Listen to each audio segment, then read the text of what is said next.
In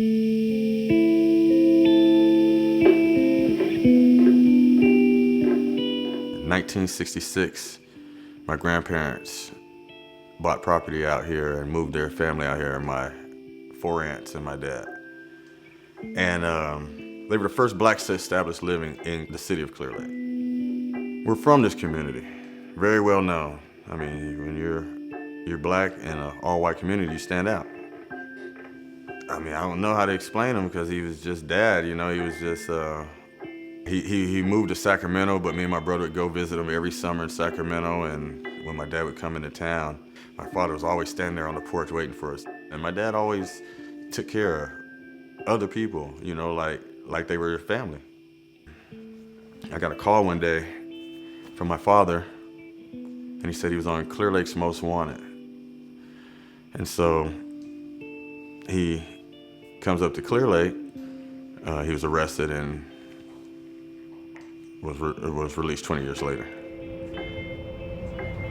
So Luther Jones had been convicted of a child molestation based on false testimony because this person was not truthful, and it involved a child of his wife or former wife, and he was sentenced to 27 years and always maintained his innocence, brought his case to many people over many years saying, I'm innocent, but didn't have any basis, any evidence to support that. There was no DNA evidence to test. There was nothing that could be used to challenge that conviction.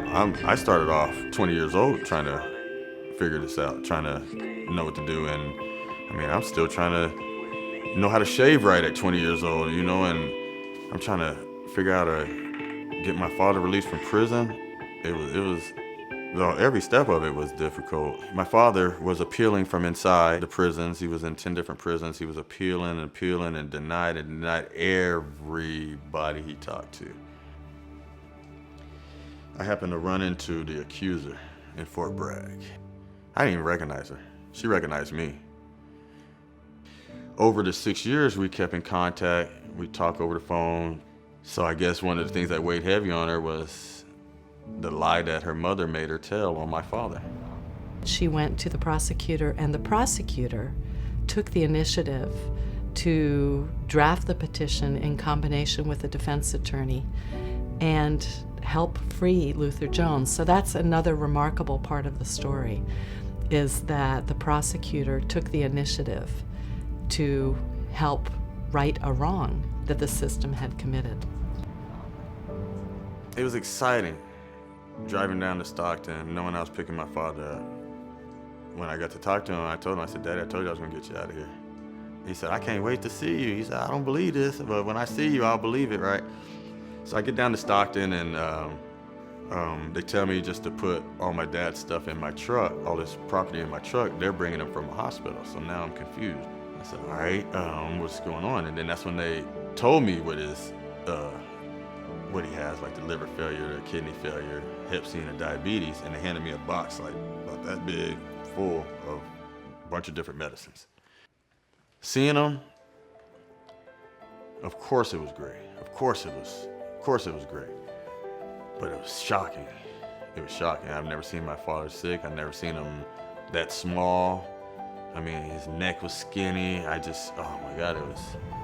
So as soon as Mr. Jones got out of prison, we knew that there were very serious pending health issues, and we knew that compensation was of the utmost importance. So some of our students worked on completing the paperwork for filing a request for that compensation. So my role as the policy director was to try to expedite that process as much as possible. I didn't know how long I was still gonna have my father. You know, I wanted to get him out of that ambulance and home, you know, and then we could do whatever we needed to do. Whether it be cry together, laugh together, talk together, watch movies together.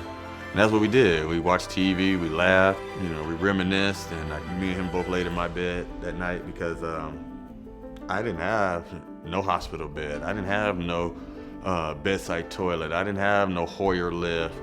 I didn't have none of the things that he needed that first day, because I didn't know he was that sick. And that next morning, I couldn't wake him up. That time he just slipped into a coma. It's probably about 10 times he was in a coma after that first time. I had him 20 years of my life. I lost him 20 years, and then I had him for 10 months. Our hearts go out to Luther Jones' family on his untimely passing. We were glad that he was able to have time with his family before he passed away, but we know that his loss is enormous. Not just his passing, but also the loss of those 20 years that he spent in prison. We hope that the family's able to find some healing in the fact that they were able to spend time together with him over these last months. And we hope that his legacy and his memory will be one that pushes us further in our work as we continue to try to exonerate innocent people and reunite them with their families. I think that his legacy, it will live on through me.